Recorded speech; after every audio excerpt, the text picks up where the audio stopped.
इंसानी नफ्सियात में मैं कुछ नहीं कर सकता कि इस्लाह एक ज़बरदस्त मनफी क़ुव्वत की हैसियत रखती है। पाल आर्शले ने क्या खूब कहा है, इंसान सबसे बड़ा दुश्मन अपना खुद है। मुझे कोई दूसरा नाकाम नहीं कर सकता, कोई दूसरा हरा नहीं सकता जब तक मैं अपने आप को खुद शिकस्त ना दूँ।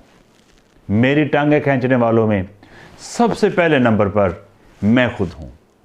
मैं सबसे पहले अपने आप को वक्त पर उठने नहीं देता, उठ भी जाऊँ तो काम पे जाने नहीं देता, चला जाऊँ तो वहाँ रुकने नहीं देता, घर आऊँ तो बाहर जाने की जल्दी होती है, और अगर बाहर हूँ तो घर जाने की जल्दी। पढ़ने लगूँ तो नींद आ जाती है।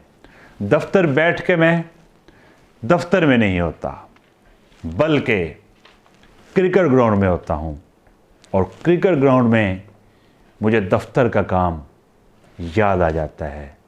मैं इस परेशानी में रहता हूँ, हर काम ना होने का बहाना मेरे पास पहले से ही तैयार होता है। यानी मुझे नाकाम करने वालों की लिस्ट में सबसे पहले नंबर पे मैं खुद हूँ।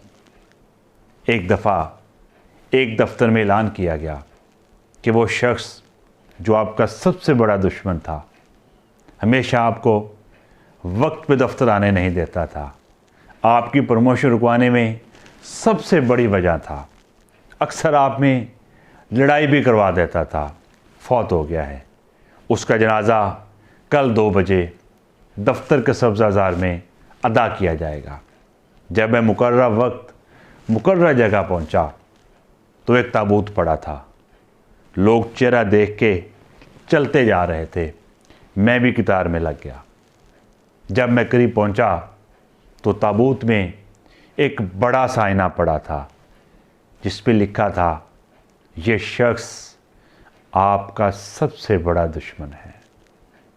हेनरी फोर्ड ने खूबसूरत कहा है, मैं इन लोगों की तलाश में हूँ जिनमें ये बेपनाह सलाहियत मौजूद हो कि उन्हें ये मालूम ना हो कि क्या कुछ नहीं किया जा सकता।